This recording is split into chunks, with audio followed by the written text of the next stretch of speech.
Une solution aujourd'hui, je le disais, de gestion de talent. C'est l'idée de la start-up française NeoBrain. Grâce à l'intelligence artificielle, elle permet aux entreprises d'anticiper les évolutions de métiers tout en valorisant les compétences et les motivations des salariés.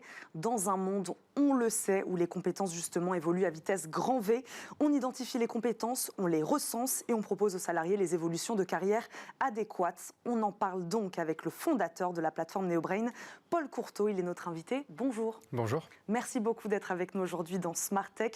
Paul Courteau, un mot d'abord sur votre parcours. Vous avez créé, je crois, votre première structure à 14 ans, la deuxième à 17.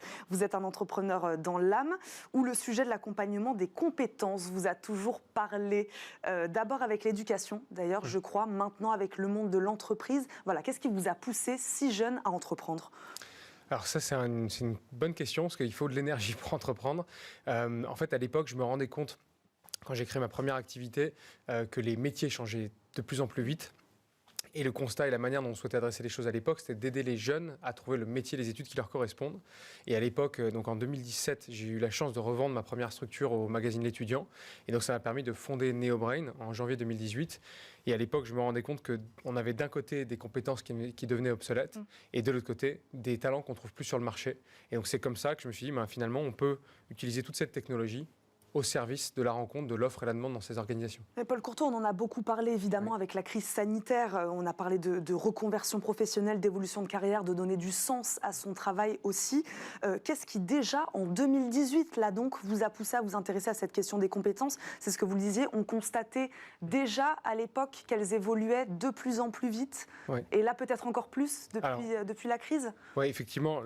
Pour moi, le point qui était marquant, en fait, et c'est notamment la jonction entre mes deux expériences, c'est qu'à l'époque, on orientait des jeunes vers des métiers qui devaient dans 5 ans être des métiers porteurs.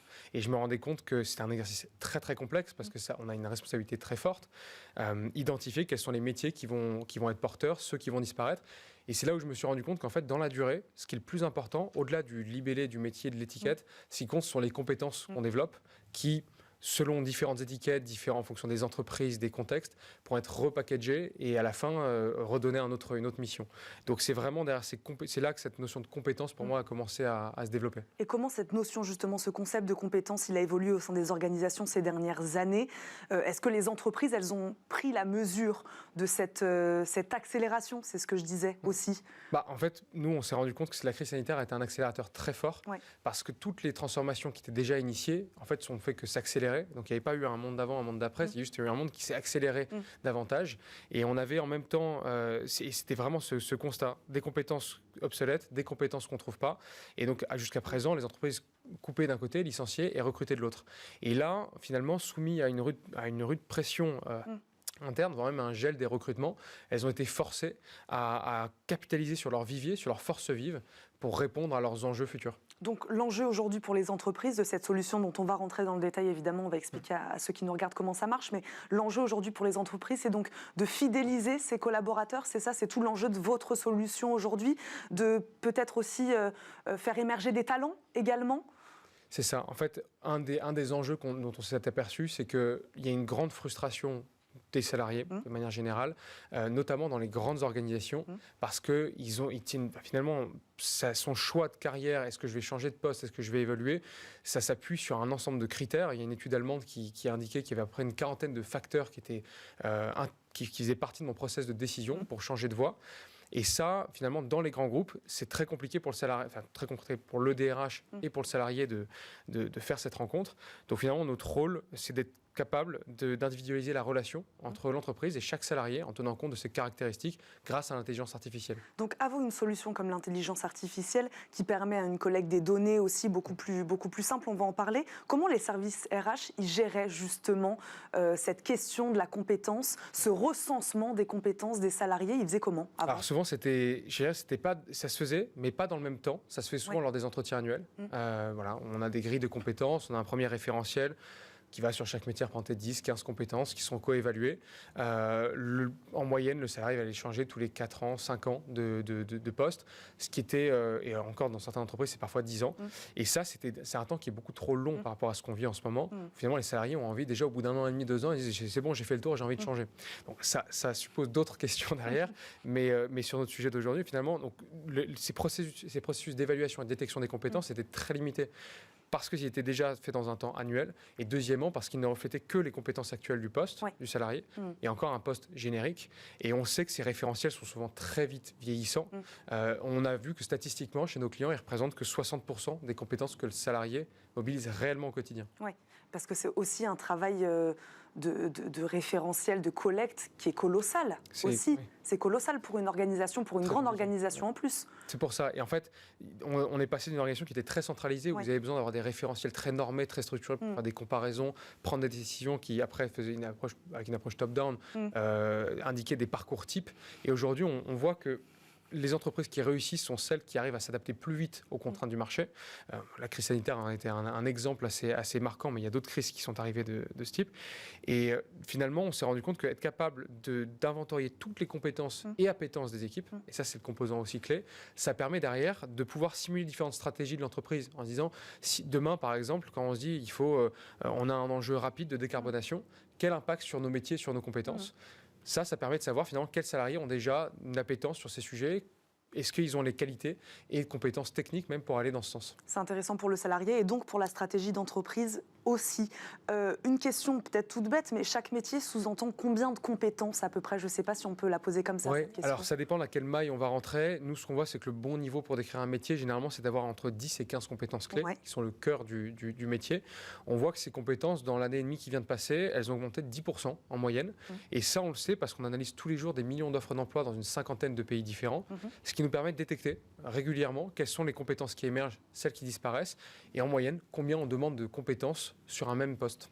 Donc expliquez-nous, alors on va rentrer dans le détail donc, de cette solution NeoBrain qui s'appuie donc sur l'intelligence artificielle.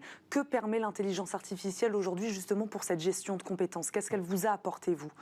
Par exemple, je prends un exemple très concret. Je prends l'exemple du groupe Bosch, par exemple. Sur un site industriel à Rodez, on a un enjeu, c'est-à-dire que c'est un site qui est impacté par la réduction des moteurs diesel.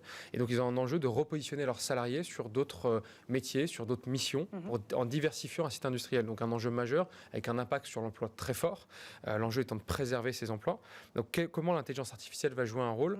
La première chose, c'est qu'elle va aider l'entreprise à définir les compétences requises sur chacun de ses postes, sur chacun de ses métiers. Et pour ça, on le fait en analysant justement ce marché.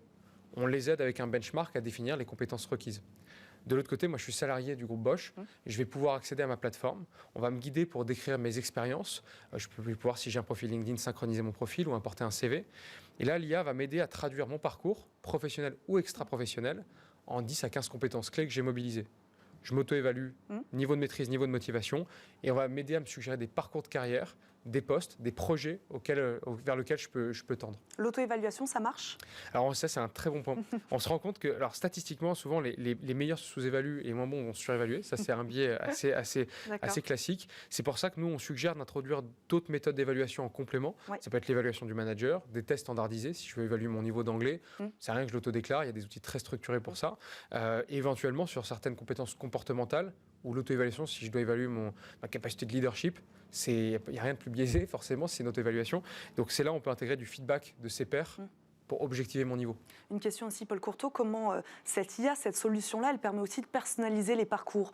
Voilà, si on prend une comparaison toute bête de deux collègues qui ont à peu près le même poste, est-ce que cette IA-là va leur proposer à un moment peut-être deux parcours différents, malgré des compétences qui se rejoignent peut-être à 90%, mais à un moment, on va personnaliser aussi le parcours parce qu'on sait que les attentes et les motivations, là, des salariés ne sont pas les mêmes. Exactement. Et alors, en fait, c'est rigolo parce que c'est la même raison si je fais un parallèle avec Tinder.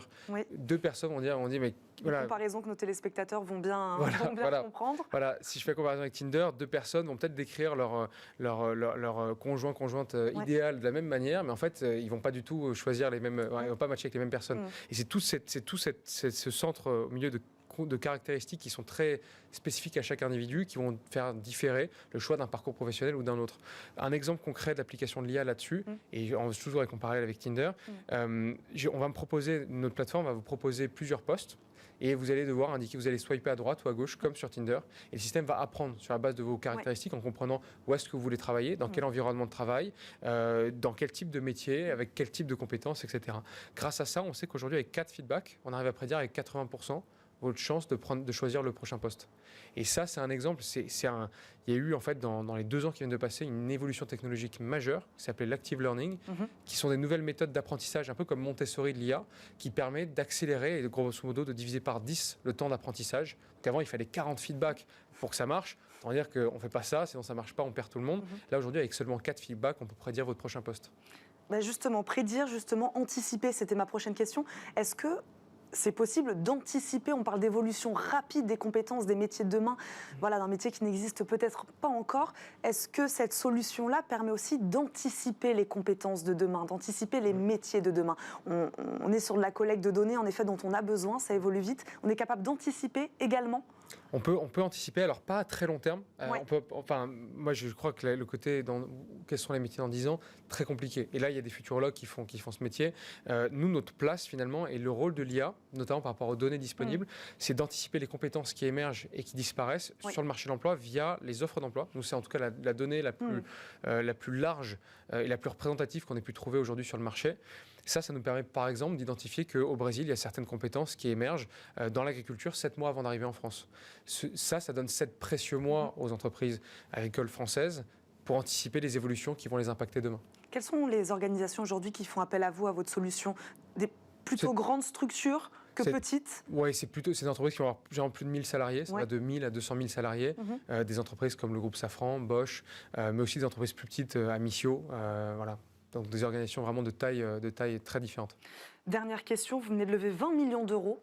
Quel est l'objectif de cette levée de fonds aujourd'hui? Quelle partie vous allez laisser peut-être à la recherche et développement, puisqu'on est sur une technologie là, ici? Voilà, expliquez-nous vos objectifs. Sur ces 20 millions, on en a 40% qu'on va continuer à dédier à la R&D. C'est-à-dire qu'on réinjecte, ça c'est un point majeur. Cette technologie, elle doit être maintenue et évolutive. Donc on pense qu'on peut aller encore bien plus loin dans le caractère prédictif et dans l'aide qu'on peut apporter à un salarié à un moment où sa carrière est en pleine mutation et à l'entreprise. Et finalement, donc ça c'est 40% dédié à la R&D pour développer différents sujets. Le fait de pouvoir staffer des projets plus courte durée et finalement de ne plus avoir de poste mais de ne fonctionner que sous forme de projet. C'est ça qui pour nous un enjeu clé. Ce qu'on appelle le Strategic Workforce Planning, qui permet de planifier les évolutions de ses effectifs et d'aider à l'entreprise de simuler différentes stratégies et de voir l'impact sur ses équipes pour justement s'assurer que l'humain soit au centre de ses décisions également, qui pour nous est un point majeur. Et le 3e axe de développement, on se rend compte que cette gestion des compétences, elle ne marche que si c'est le manager qui s'en saisit. Et il faut que ça soit un outil de développement et de pilotage pour le manager très opérationnel. Donc ça, c'est la R&D. En parallèle, on se développe beaucoup à l'international. On a ouvert un bureau en Allemagne, à Francfort, il y a une semaine, exact jour pour jour. On va ouvrir un bureau à Londres dans 6 mois, puis à New York dans 18 mois. Donc on sera près de 200 à la fin de l'année. On était 20 il y a 2 ans, donc on a monté, fait x10 en 2 ans. Une belle croissance. Merci beaucoup, Paul Courteau, d'être venu sur le plateau de Smart Tech aujourd'hui, d'avoir répondu à nos questions, de nous avoir présenté NeoBrain. Je rappelle, vous êtes son fondateur. Merci beaucoup d'avoir répondu à nos questions aujourd'hui. Tout de suite, on parle crypto dans le débat du jour.